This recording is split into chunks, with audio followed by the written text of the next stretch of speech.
March 8th, 1942. So, if last week the Germans sealed off part of the Western and the entire Bryansk Front, this week they launched the biggest offensive ever, almost along the lines of the offensives launched in the early stages of Operation Barbarossa last year. With winter slowly but surely coming to an end, there is nothing to say, there is nothing to do, but to witness the biggest Red Army massacre of 1942. But for the Soviet High Command, not all hope is lost, because this week the Crimean Front, having apparently taken the Axis High Command by surprise, continues the liberation of the peninsula.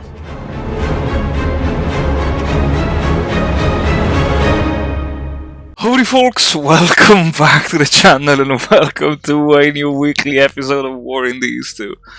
I am, I'm just laughing nervously because I don't want to cry.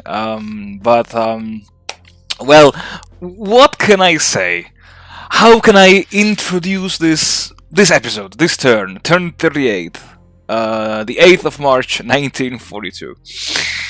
Well, the catastrophe, let's say the hammer has fallen, to quote a Sabaton song, and the hammer has fallen against the bulk of the Western and Bryansk Front troops, and also part of the Northwestern and the Crimean Front troops that they have been isolated over the past 2 weeks, and holy moly, look at all these battles.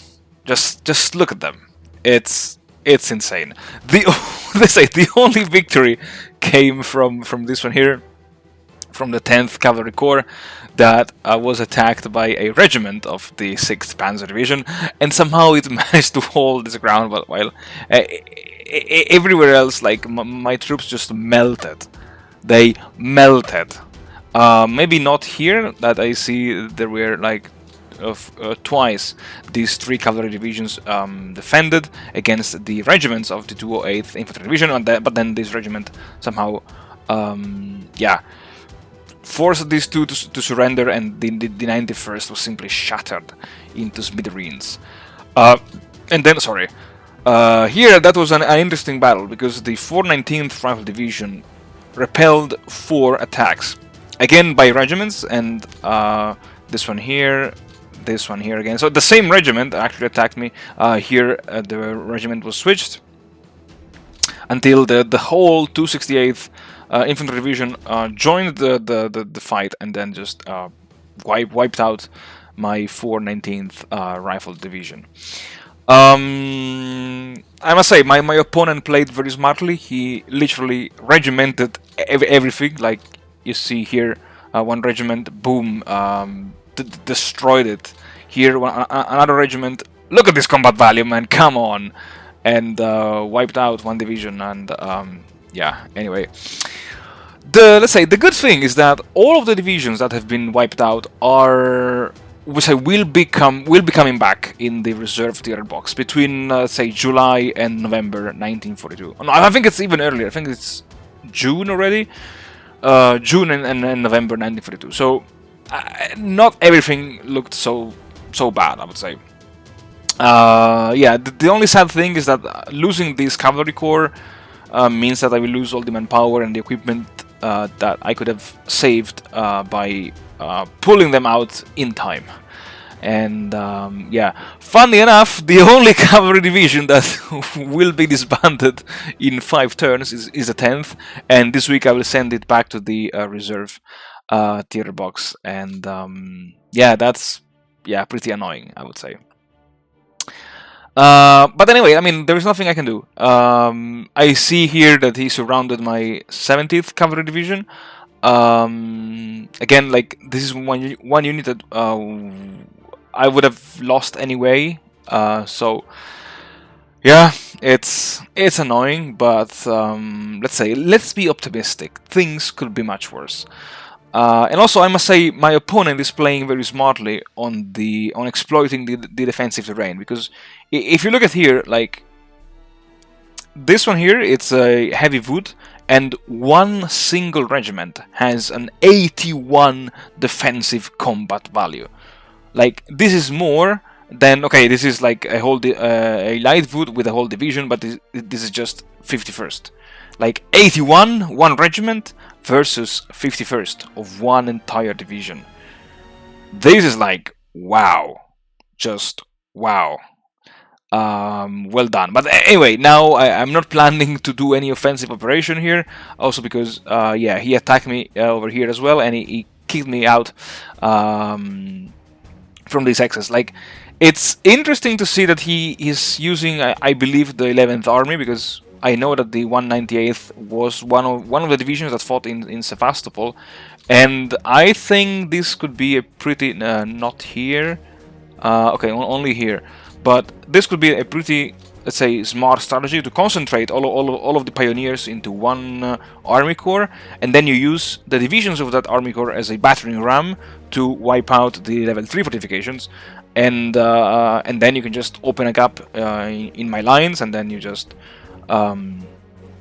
yeah, you just pour in your armor reserves. I should do this in 1943 if I survive until 1943. I don't know. Time will tell. Let's see.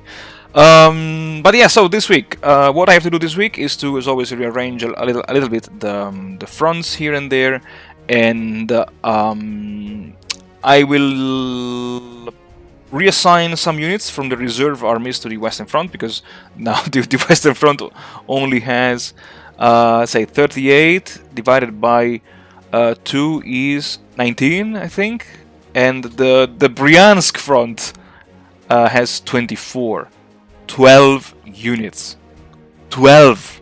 Like, it had, I don't know, at least 2 times this number. Yeah, at least it had 24, if not more than that. But yeah. Anyway, yeah, I will resign. I will also try to regroup as many rifle divisions that will be merged into army corps. Like I see here, the 42nd Rifle Corps, and yeah, let's see. Besides that, also I need to bring reinforcements in Crimea. Because, well, you know, it's, let's see, in the best case scenario, courage is free, and I can establish a breachhead here, and then I could try to push towards Dzhankoi and Sarabuts and Simferopol, and maybe, I don't know, maybe even Sevastopol. That would be nice to retake Sevastopol in already in 1942. But let's see, time will tell if my plan actually will succeed. And alright, so let's have a look at the events now. We have the Smolensk partisans and the Soviet partisans. Let's have a look at the losses. Now, this is the most horrendous summary that I've ever seen so far, but yeah, over 500,000 men lost and 66 guns. Look at these numbers. Like, despite all the reinforcements, I still have a deficit of almost 400,000 men on the map. And the Axis had a gain of 16,000 men on the map. Since we're here, let's have a look at the losses, the ground losses. Like, almost 12,000 versus over 500,000. Like, I did the math already, and this is like... So, for each German soldier that went to a better place, each of these guys killed at least 46.6 Soviets. Like, can you imagine that? Can you imagine that? Over 46 Soviets killed per every German that lost its life. Oh, my goodness. My goodness. And if we now look at the map, yeah, manpower losses, I mean, it's unbelievable. The map, yeah, I mean, mine now is rapidly going down for obvious reasons. Well, anyway, there is nothing else that I can do. And so, folks, without further ado, let's jump straight into this episode.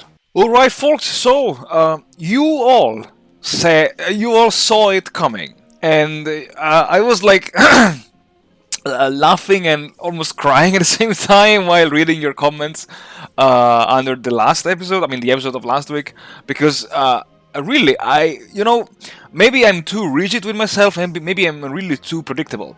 And the people who know me in real life, who knows me in real life, also said that.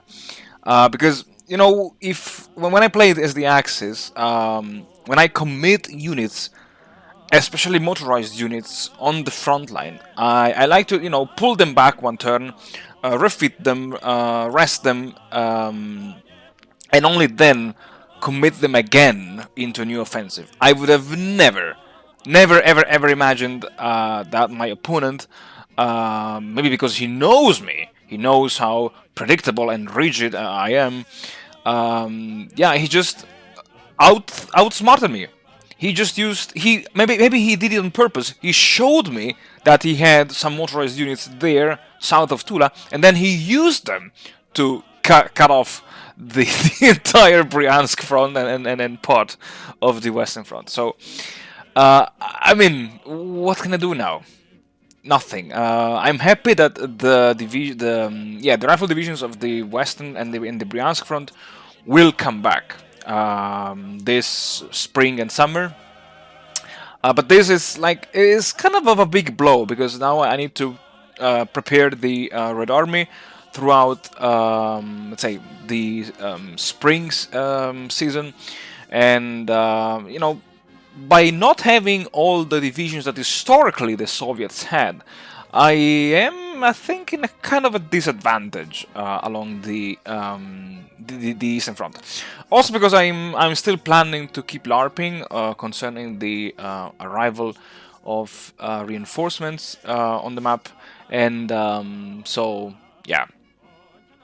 What else to say? Nothing. I can only lick my own wounds, and yeah, hope to anticipate the next Axis blow, and I hope to carry on successfully the liberation of Crimea.